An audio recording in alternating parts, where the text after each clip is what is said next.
BNP Jamaat নেতাকর্মীরা ত্রয়োদশ জাতীয় সংসদ নির্বাচনকে কেন্দ্র করে পাল্টাপাল্টি বক্তব্যের মুখোমুখি অবস্থানে। পরিস্থিতি এমন পর্যায়ে গেছে যে জামায়াত আমির doctor Shafiqur Rahman BNP chairman Tarique রহমানের সঙ্গে রীতিমতো বাগে বাগে লড়াই জড়িয়েছেন।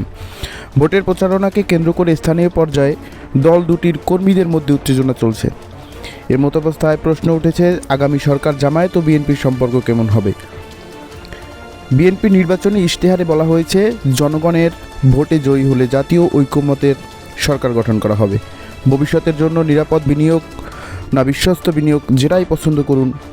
দলটির এই অবস্থান নিয়ে ইতিমধ্যে ব্যাপক আলোচনা শুরু হয়েছে। রাজনৈতিক মাঠের বাস্তবতা বিবেচনায় বিএনপি ও জামায়াত একসঙ্গে জাতীয় সরকার গঠনের সম্ভাবনা আছে কি না, আবার একদলীয় সংসদ হবে নাকি সংসদে বিরোধী দল থাকবে, নানা আলোচনা চলছে। এদিকে মির্জা ফখরুল ইসলাম আলমগীর স্পষ্ট করে বলেছেন, ভবিষ্যতে বিএনপি সরকার গঠন করলে জামায়াত তাতে অংশ নেবে না। ভারতীয় ইংরেজি ম্যাগাজিন দ্য উইকে দেওয়া সাম্প্রতিক এক সাক্ষাৎকারে বিএনপির মহাসচিব নির্বাচন থেকে শুরু করে রাষ্ট্র সংস্কার, আঞ্চলিক কূটনীতি সবকিছু নিয়ে দলের দৃষ্টিভঙ্গি তুলে ধরেন। তিনি বলেন, গত 15 বছরের স্বৈরাচারী শাসনের বিরুদ্ধে লড়াইয়ে বিএনপি বাম ডান মিলিয়ে অনেক রাজনৈতিক দলের সঙ্গে জোট গঠন করেছে। সেই আন্দোলনে বিএনপির সঙ্গে 20 থেকে 24টি রাজনৈতিক দল একসঙ্গে ছিল।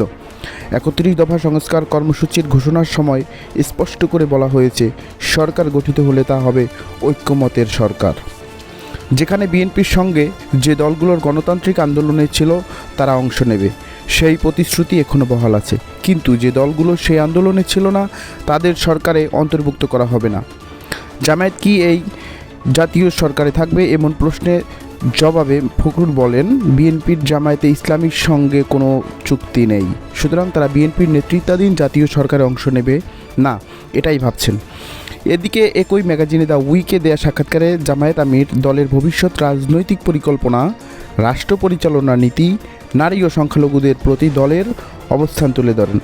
একই সঙ্গে জামায়াত মন্তব্য করেন, বিএনপির সঙ্গে আনুষ্ঠানিক জোট না থাকলেও জাতীয় স্বার্থে ও জাতীয় সরকার গঠনে গঠনমূলক সহযোগিতায় বিষয়ে ইতিবাচক। ডক্টর শফিকুর রহমান বলেন, এই দীর্ঘ সময় জামায়াত আরও শক্তিশালী হয়েছে, সাংগঠনিক কাঠামো মজবুত হয়েছে, শৃঙ্খলা আরও কঠোর হয়েছে, তৃণমূল পর্যায়ে জনসংযোগ গভীর হয়েছে। একই সঙ্গে সমকালীন বাস্তবতার আলোকে রাজনৈতিক কৌশল ও পুনর্বিন্যাস করা